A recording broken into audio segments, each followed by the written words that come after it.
Evan is 14 years old, and he knows something his father doesn't. The thought thrills him, amazes him, scares him. There is something his father doesn't know, something the owner of one of the most profitable mines in all of Seattle doesn't know. His father manages his workers with an iron fist. No, not an iron fist, brass knuckles. He calls them maggots, groveling maggots. He's about to discover he's wrong. They're more than maggots, much more. They're men, and men working together can bring change. One of these men is inspiring others to take their lives back. If they can stand together, maybe, just maybe, they can bring in the union. With the union, they'll have rights. More than rights, they'll have dignity, freedom, time to spend with their friends, time to spend with their family, time to be human. Evan knows something his father doesn't know, and he feels empowered. Evan's father thrusts him to the ground, calls him weak, tells him he's got to stop being so nice to the maggots, stop talking to them, stop helping them, keep them in line, break them, let them know who's boss. If you give them an inch, they'll take a yard. They're just using you. Evan knows better than to say anything. His father punched and broke his jaw last year when he showed weakness. This year, he'd rather not sip dinner through a straw.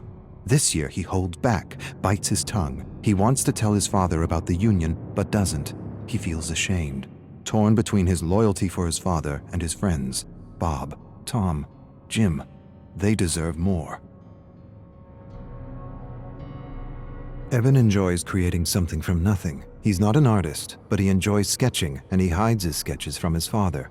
His father forbids sketching. Sketching is for weaklings, vagabonds, gypsies. He wants Evan to do worthy things.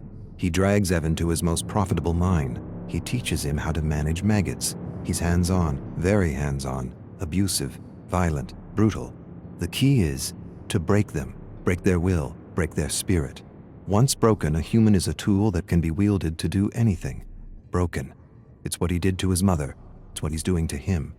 But Evan still sketches. Sketching is defiance.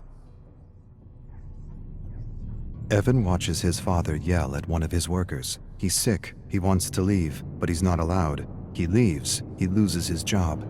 Evan feels for the man, wishes he could do something for him. He wants to tell him things are going to change. The union is coming. The union is coming, and with it a good wage and fair working hours. But the man's lungs are black and his stomach is rot. Too much stress, too much acid, not enough sleep. He collapses. His father doesn't care, kicks him in the gut. Tells Evan to drag him out of the mine. Evan drags him out. For a moment, he feels disgusted at the man's weakness and wants to put this maggot out of its misery. He's becoming his father, and he's not sure if that's a bad thing. Evan's father forces him to set a bear trap in a dark forest. His father's obsessed with hunting bears, always has been, always will be. He tells him the story, always the same story. He doesn't want to hear it, but he will. His father was hunting with his brother when they ran into a grizzly bear. The bear tore his uncle's arm off and bit into his head.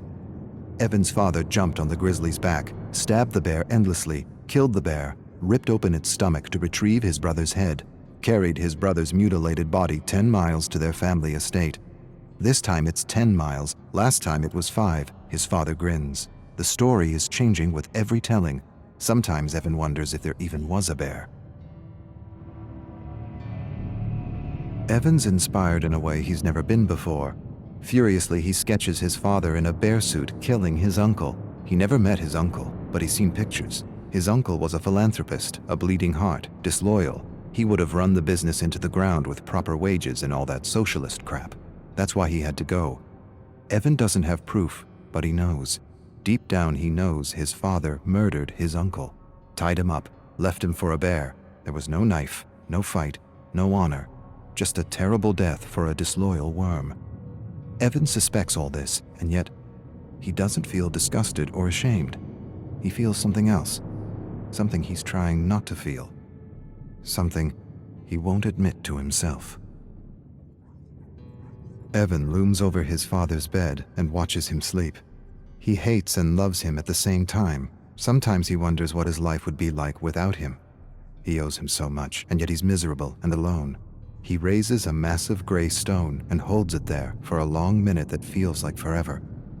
He could be free, truly free. But he can't, not like this. He could free himself in other ways. Accidents happen, hunting accidents, mining accidents. He could lure him into the bowels of the mine and ignite a stick of dynamite. No way he'd survive. But despite it all, Evan can't do it. His love is bigger than his hate. He owes him too much. Evan sketches his father in a bear suit drowning his mother. He never believed his father's story. Something didn't feel right. His eyes, his grin, his lack of empathy. She was pulled into a current and never seen again. His mother, she was beautiful. Blonde hair, blue eyes, fun, full of compassion. His opposite. She didn't just go out to swim one morning and never come back. She was getting in his way, and no one gets in his way. Not even family. Especially not family. Obedience or death. Evan's tired of obedience. Yes, he's loyal to his father, but he's also loyal to his friends. They talk to him, encourage him, think he's a great artist. He has friends. He's never really had a friend. His father wouldn't allow it. Waste of time. They're using you. Yes, he's loyal to his father, but he's also loyal to his friends. They deserve better. Evan's father stares at him across the dinner table. He knows. Maybe he doesn't know, but he senses something's amiss. He has that look in his eye, that look that tells Evan he's in for it. He chews on a fatty piece of rabbit and hopes his father doesn't say anything. He should have known better than to keep something from him. His father knows. He always knows. Last year, Evan lost his cool on a man who said something about his mother. He almost beat the man to death with a 2x4 while his father watched and laughed. The authorities pulled Evan away. He smiled at Evan and knew what he wouldn't admit to himself. He enjoyed beating on that man, not because of the insult, not because he felt threatened, but because he felt powerful. His father smiled. Apple doesn't fall far from the tree, eh? Evan finds his sketches torn to bits. He puts the pieces together, all of them accounted for, except one. He doesn't have the picture of his drowning mother. His father enters his room. Despair and dread overwhelm him. He waits for a blow that never comes. Instead, his father tells him he has instinct, and instinct is everything. He tells him he inherited his instinct from his side of the family, the same instinct that told him Evan was keeping something from him. Don't pretend, I know. A few of your maggot friends sold you out for a few dollars. Evan starts but doesn't say anything. Can't say anything. The words are caught in his throat. He apologizes. His father says nothing, walks away. Evan follows him to his bedroom where he sees the picture of his dying mother, framed above the bed. His father tells Evan he will learn a lesson tomorrow, one he hopes he understands. Evan stares at his father and feels hate. Hate for the maggots who betrayed him, and for his father, respect. No, not respect. Admiration.